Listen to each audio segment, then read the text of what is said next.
Welcome to IT Handy Guide tutorial. My name is Kevin. In this tutorial, I'm going to use the reverse engineering to do the EF code database first approach. And in this tutorial, in this video, I'm going to use the ScaffoldDbContext to the class library. So I'm going to create a new class library. I'm going to create a new blank menu, blank solution first. So I'm going to create a file, new, and project. So over here, I'm going to search the blank solution. So this is the blank solution. I create next, and solution name is called ithandguide.online again. Create. So I have just create a new solution. It's called ithandguide.online again. I'm going to create a solution folder. It's called data domain. And then I'm going to create a new project. It's called data domain.entity ScaffoldDbContext. So right click, add a new project, and this is the class library. And here is the project name. I normally just type list like data domain.entity, but I'm going to demonstrate the ScaffoldDbContext and the EF code. So I need to make sure you know what's the difference. So I add another name, is called ScaffoldDbContext to make that more clear. So I press next and create. So this is the domain 6. I don't need a class 1, so I can delete this one. Alright, so I'm going to install 3 packages. The first package, you need to go to Tools and NuGet package over here. You can open the NuGet package console, so you can have this, or you can use the graphic user interface. So that is over here, NuGet package. Okay, so I'm going to install 3 packages called Microsoft.entity-framework-code.design. So if you search over here, you will be able to see this, and you can select a different version if you like. But I just try to be more clear, so I type the script over here. So I'm going to install the package. It's called Design, Tools, and SQL Server. So I'm going to copy this one to here. So this is the package manager console, and then I'm going to install Tools. I'm going to install SQL Server. Okay, so what I have done is I already installed these 3 NuGet package. Okay, so I don't need a graphic user interface anymore. So I just type the script straight away. Alright, so if you click this one, so this is the YouTube channel, and this is the Donate official YouTube channel. And this guy, okay, so after I actually test, I find out that ScaffoldDbContext only need Tools and SQL Server. So I actually pretty sure they only need these 2 to do the ScaffoldDbContext. They actually don't need the design at all. However, because of this guy, I just show you this guy, this from the official Donate official channel. And because of this guy recommend you should install these 3 package. So that's the reason I installed these 3 package. Alright, another things I need to tell you is if you want to use the EF code power tool, you actually just need this. That's all.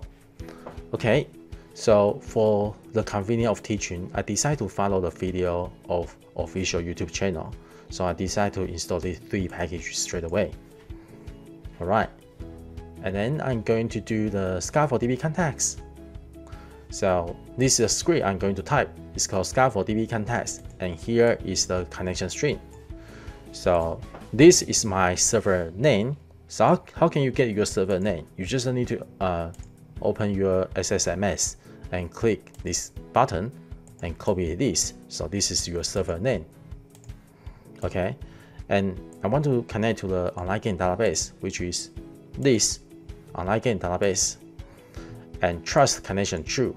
That means I want to use Windows authentication. Okay, so over here, this is my connection string.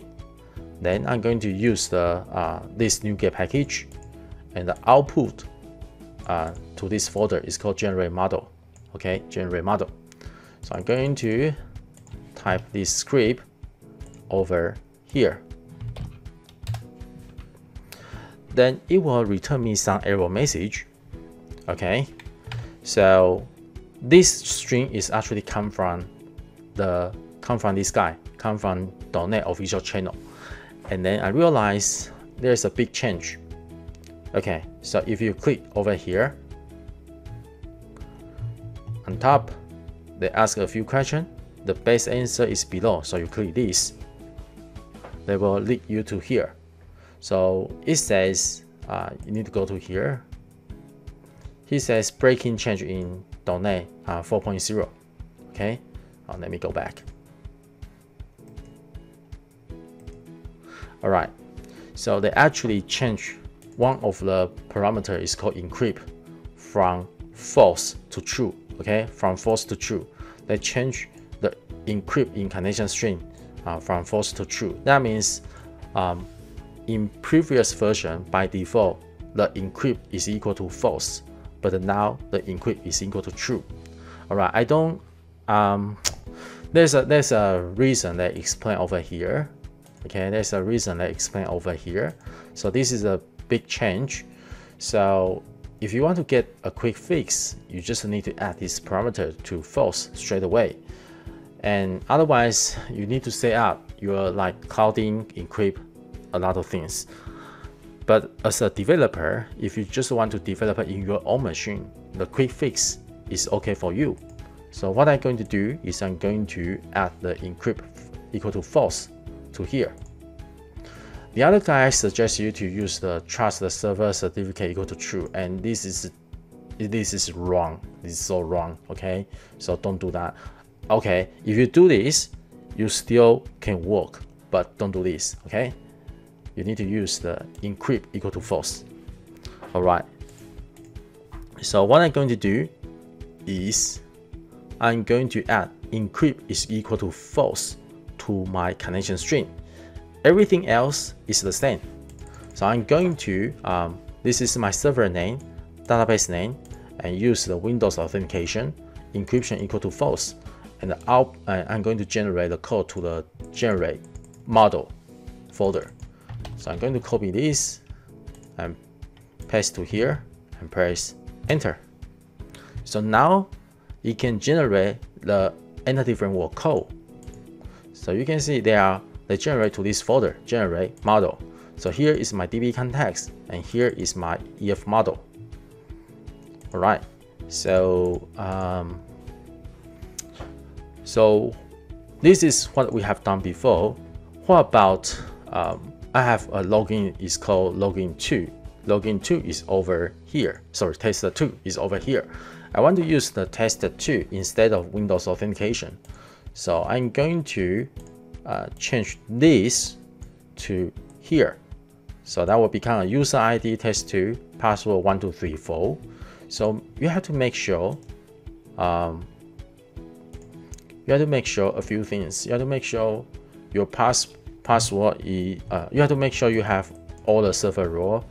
I mean, just for convenience of teaching, but to be honest with you, you just need the admin role. That's all you need. And user mapping,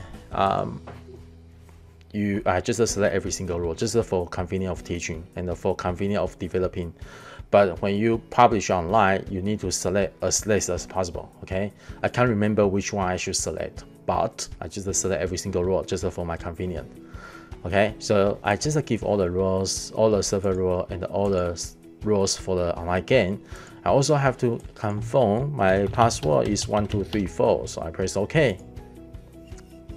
Alright, so I'm pretty sure my password is 1234.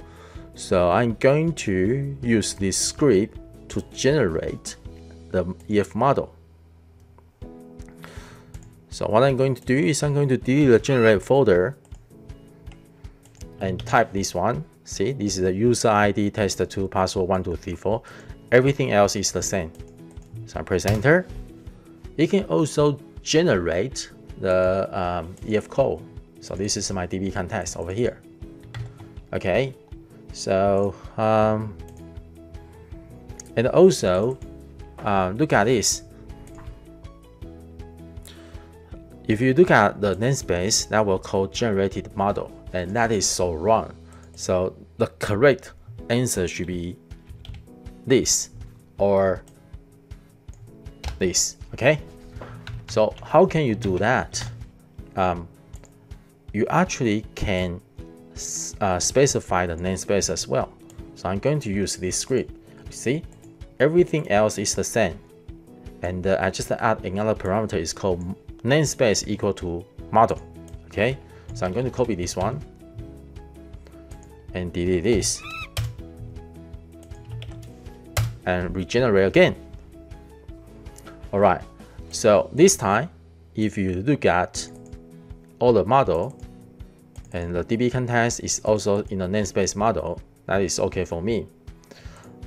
Okay, the next things is the recommend, what I recommend. Okay, from here to here, they are the same. Okay, they are the same, but here, output parameter generate model, and the namespace is model. But my DB context, I want to have a special setting. I want to call my DB context name should be online context. You can specify any other name if you like. And my DB context will put to the generate data, not generate model anymore. Okay, and then my DB context namespace should be called data. Okay, at the moment, if you see the code, the DB context is under model. That is not really correct. And if model is under model, that is fine. But DB context should not be under model namespace. So what I should do is I should use this one to make sure my DB context is under data namespace and should put into the generate data folder. So I'm going to delete the whole folder and generate again. All right, so now what's going on is DB context. This is a DB context name.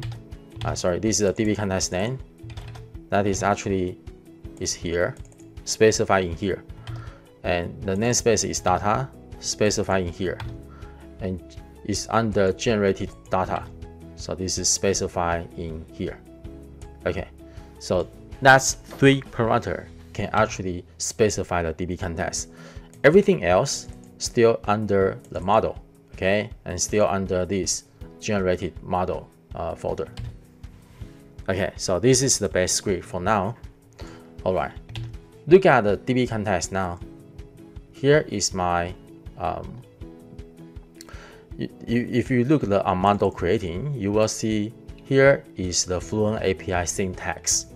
Okay, Fluent API syntax is actually quite nice, and some if you go to the EF model, you will realize there's no attribute, there's no data annotation attribute. So what about some people prefer to use data annotation attribute? How can you do that? The thing is, you actually can put a parameter is called data annotation. So let me try this.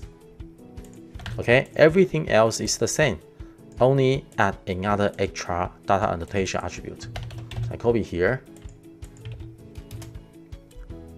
Oh, wait, I need to delete this first, otherwise it will return an error message. So let me generate again. Okay, so this time,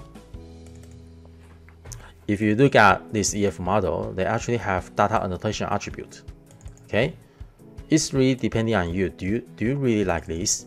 Okay, do you really like this?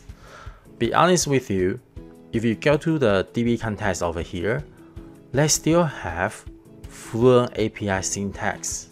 Okay, so I suggest you don't use data annotation parameters, because this is pretty bad. If you have Fluent API syntax and the data annotation syntax together, that will become very, very messy. I strongly suggest you, if you want to use data annotation, just use data annotation. Don't use Fluent API. If you want to use the Fluent API syntax, just concentrate in Fluent API syntax. Don't use data annotation. Just pick one or the other. Okay, pick one or the other. Don't put two together in one entity framework code. That make your code very messy. Okay, so because the ScaffoldDbContext doesn't do very well, so I don't suggest you to use these parameters. All right, so I still suggest you to use this one. Okay, another thing is, if you use this script, that will generate the EF code for every single model, for every single table. And if you just want to connect to two tables instead of every single table, you can specify the table name over here. Okay, so in this case, I will create the gamer model and the gamer detail model. Okay, I don't want to create any other model. So I'm going to delete this and generate again. So this time, it only have gamer and gamer detail. That's all. So it's really depends on you. If you just want to create a few models, then you use this way. All right. So that is everything for entity framework code. So I'm going to generate this again. This is what I recommend. So I'm going to type this. So you just generate everything for me. That's pretty much everything. Okay, I hope you enjoy my tutorial. Have a good day.